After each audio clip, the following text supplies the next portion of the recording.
The top dyslexia-related search on Google is "What is dyslexia?" So that's what we're going to cover today.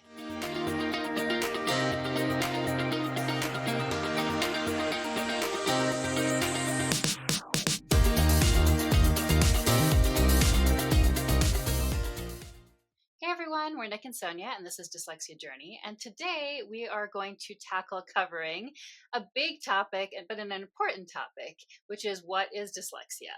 And like I said in the intro, it is actually the top search, on Google if people are searching about being dyslexic or dyslexia.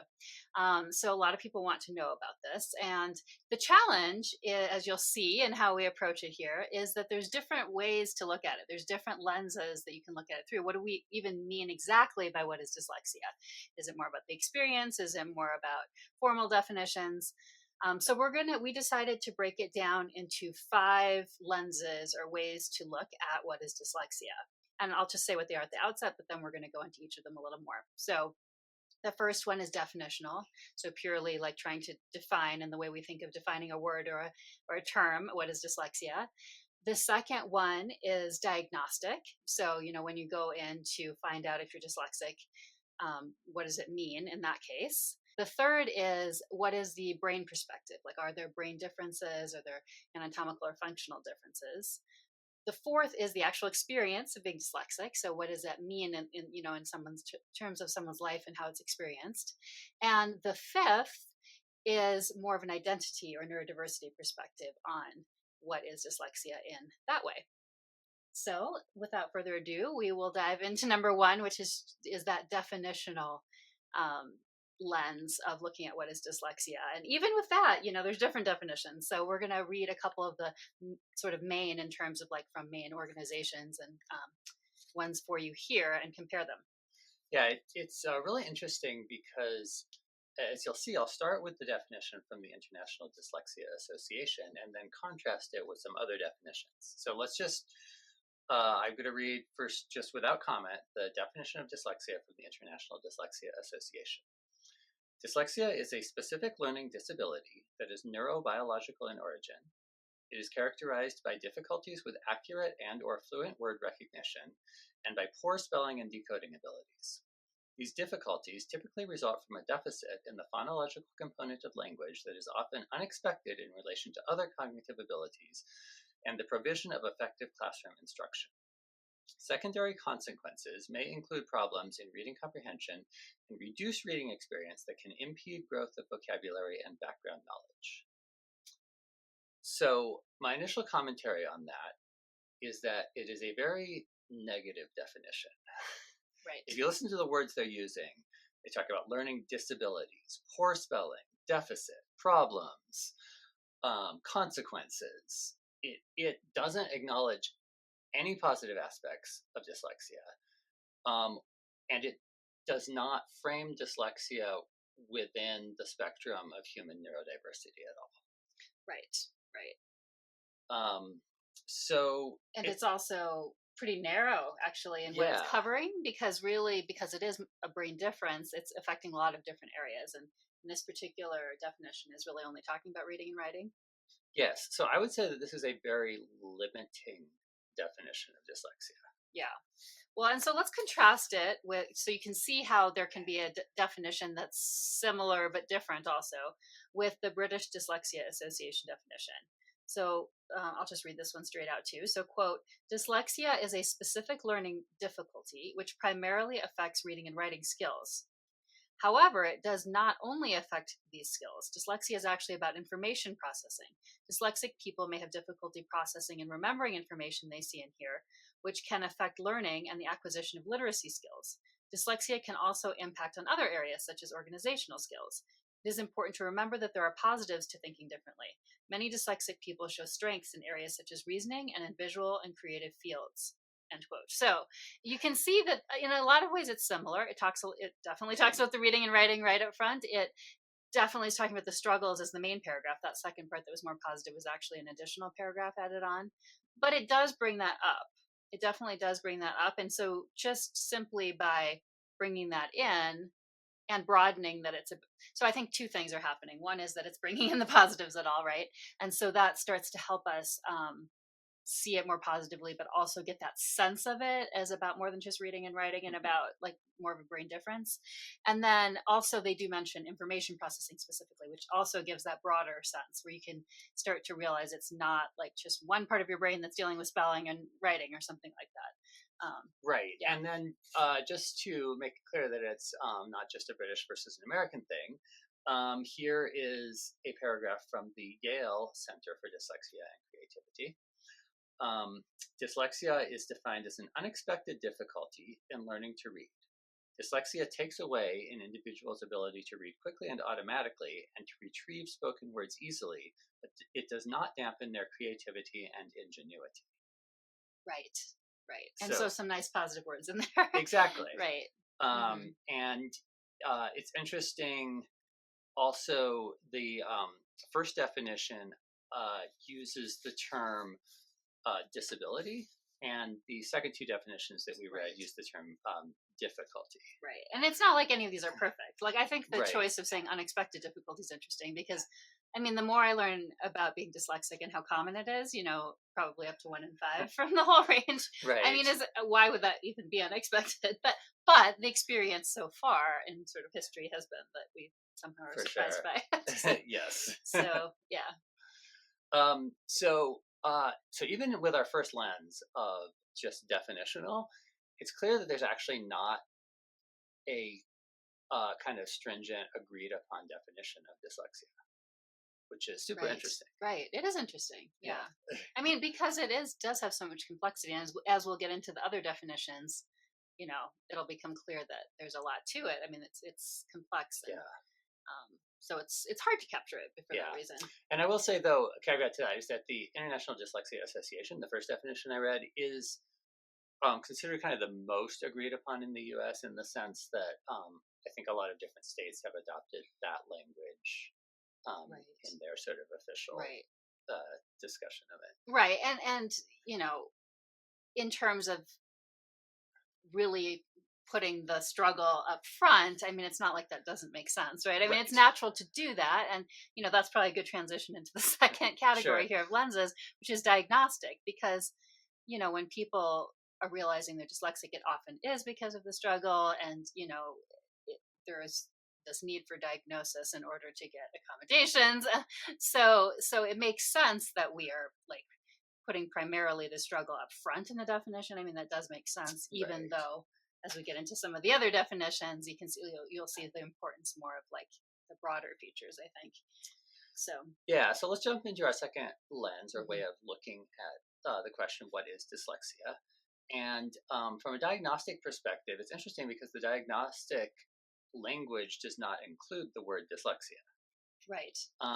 And so dyslexia is it's diagnosed according to the DSM-5, which is the diagnostic and statistical manual. So that's something that doctors, for example, use to, or psychiatric clinicians use to see the criteria for specific, to see if someone would have the different criteria for specific disorders. Right. So it's a psychiatric diagnosis as opposed to a traditional medical diagnosis. Right, in this case, yeah. Mm-hmm. And the exact wording in the DSM-5 is a, quote, specific learning disorder with impairment in reading.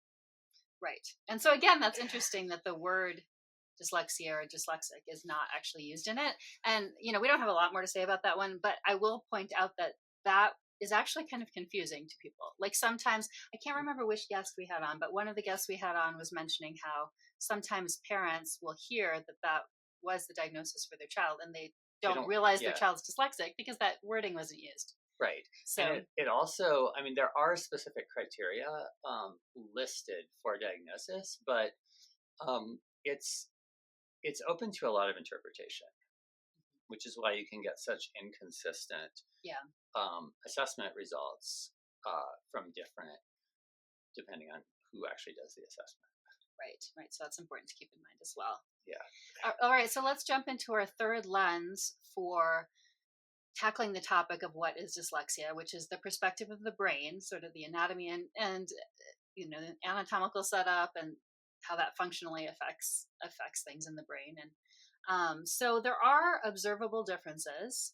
I'm going to be reading to you something here too so that I say it correctly, but there are observable differences in the brain.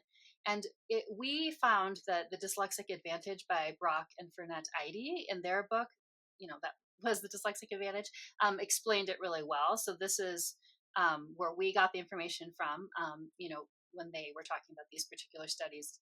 So they explain that there are observable brain differences that lead to many, also to the strengths, right? So the difficulties are related to these brain differences, but also the strengths, because it is just these ways that the brain is different from like a more holistic and broad sense. And here I'll go ahead and do a quote for you here. Dyslexia, or the dyslexic processing style, isn't just a barrier to learning how to read and spell. It's a reflection of an entirely different pattern of brain organization and information processing, one that predisposes a person to important abilities along with well-known challenges. So that's just sort of how to think about the brain and the differences in the brain. That it's, it really goes back into that where the definition used information processing. So brain organization, brain processing. But to bring in, and so there's a lot more studying to be done on this. There's a lot more in our own knowledge of like the actual studies to be done. But I think we'd like to reach you just a little bit about one specific kind of brain difference that's found as an example of something where you can kind of see how it seems like what the organization and function in the brain, how that difference is, makes sense and seems to indicate like why there would be certain differences that we observe also, which is in the columns. Did you want to go ahead and read it? Okay, so this is research done by Dr. Emmanuel Casanova at the University of Louisville in Kentucky. And this is research that was published in 2009. And I'm going to be reading from a press release from the University of Louisville. So it says, Casanova and his colleagues have mapped the way tiny strands of brain tissue called cortical cell mini-columns develop and connect in normal people and in people with autism, dyslexia, and other language problems. Their previous studies suggest that people with autism spectrum disorder may excel at mathematics and visual discrimination because their brains are structured to make short local connections between mini-columns. And then he goes on to say that, or the press release goes on to say, this study demonstrates that people with dyslexia show an opposite pattern of connectivity that favors longer connections at the expense of shorter ones as measured by the spaces between cell mini-columns. This pattern of connectivity may yield a greater capacity for abstract, quote, visionary thinking. Right. So how does this relate to what we observe and have talked about in this show about dyslexia? So we often say that we find that dyslexic people are often good at sort of creative thinking, sort of leaps in knowledge or in connections, holistic thinking, thinking outside the box. And so the fact that their connectivity favoring the longer connections at the expense of the shorter ones sort of does have that feel, almost that feel of like things being farther spread apart. So it might take longer for the, for the impulses to like pass from neuron to neuron and the speed of what's happening in the connections. So that's going to make reading slower. Right. But that they're sort of farther apart, and that gives that impression of that like holistic thinking, that they're sort of like they're gathering from more, almost like a bigger, making connections between many different areas that people without dyslexia have a harder time doing. Right. And I mean, as you can see, it's a little imprecise talking about it that way, but it seems like, with this kind of studies, it's definitely onto something, because it's pretty natural to think about what that seems to mean based on our observations. But of course, more studies need to be done to figure it out more specifically. Anyway, so that's just one example. But the main point being that there are these observable differences, and then it also makes sense because it is, we do find heritability. So it makes sense that there's these brain differences. So let's move on to our fourth category here, which is the experience of a dyslexic person. And so we're not going to go into this very heavily, mostly because, everyone's experience is still going to be so nuanced and different. I mean, honestly, listening to or watching a lot of our interviews called on our Dyslexic Voices series would be most helpful here to get a sense of what each person's experience is like. There are commonalities, but it's this, it's the kind of common truth that there will be commonalities, and then there might be someone who's dyslexic who doesn't have that particular one, even though so many people have it. And so have to take it all with a grain of salt. But I think it's important to bring up because if we're talking about what is dyslexia, I mean, the lived experience of the people who are experiencing having a dyslexic brain like should be an important way that we look into that. Yeah, for sure. And so neither of us are dyslexic, so we can't speak to this from a first person perspective. But we have interviewed, as Sonia said, a number of people for this show who are dyslexic. And then, of course, we've talked many times about our daughter who's dyslexic and who has shared her experiences with us. And so, speaking of the experience just of trying to learn to read and what reading feels like, again, that varies. Some people say the letters jiggle. Some people don't. Some people say that they are able to sort of see the whole page at the same time. And so they have trouble reading linearly because it's sort of, their brain is sort of taking in all of it at the same time. Right. Some people talk more about difficulty sort of keeping their place in the line as they're tracking along. I think a lot of people, most people indicate, and this makes sense just because if there's a struggle reading and you're focused on the decoding and the reading, then it's hard to take in the actual information and think about it at the same time. So a lot of people mention that the decoding of the information and then to get the actual meaning of it at the same time can be a challenge, which is why sometimes having an accommodation is so important if you can be hearing it, because the learning to read part doesn't always have to go together with it, and shouldn't always go together with other kinds of information that you're trying to get. Right. And then sort of more generally, we make this point a lot, but people with dyslexia have generally the same variation in intelligence as people without dyslexia, a lot of variation in interests. So there are dyslexic people who are very interested in academics and go far with that. There are some people who are not, who do totally different careers. So there's no kind of universal experience there. Right. And some may come to love reading. Some people may always prefer audiobooks. Some people might not like reading it, just aren't interested in that. So there's a lot of variation there too, which may surprise people just simply because, of course, we think about the struggles with reading and writing so much. So. And then one interesting kind of shared experience of dyslexics, which is kind of a side effect of our school system and the way our society is set up, is that most people with dyslexia do have a period in which they struggle at school and in which their self-esteem takes a hit because of that. Again, this isn't universal, but it's fairly common. Right. And so this isn't related to dyslexia itself per se, but it's related to the experience of being dyslexic in our current culture. In a particular society. Right. So we can look at it a couple different ways, the experience of actually learning to read versus the experience of like being in our particular society as a dyslexic person. And that's actually a good segue. So, that was very quick, but because we really do want to encourage you to listen to some firsthand, experiences of dyslexic people to get sort of a sense for the broadness of everyone's experience, but also some of the commonalities. But it does sound like a good time to go into our fifth and final lens for viewing what is dyslexia, which is the identity or neurodiversity perspective. So that's important because it's very holistic, right? It's very holistic. It's very also tied to the experience of the individual.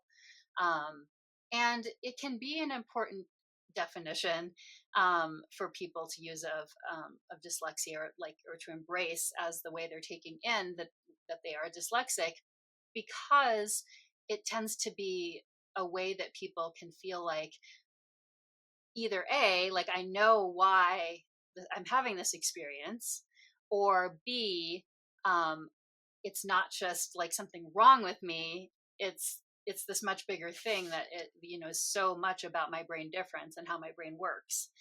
So embracing it as an identity can be such a positive thing and such a positive way of looking at it, and just thinking of oneself as part of the diversity of all of it, of nature, of people. And so it's a very important one, right? It's Hmm. not necessarily the one we're thinking of when we do. I mean, I doubt that that is what people are thinking of when they're Googling what is dyslexia, Hmm. because most people are probably either just curious about the experience, or probably even more likely are looking it up because they're interested in diagnosis and those pieces of it, right, that do have more to do with the struggle. Um, but this piece is really important in other ways too. Yeah, and it's interesting how this has evolved lately,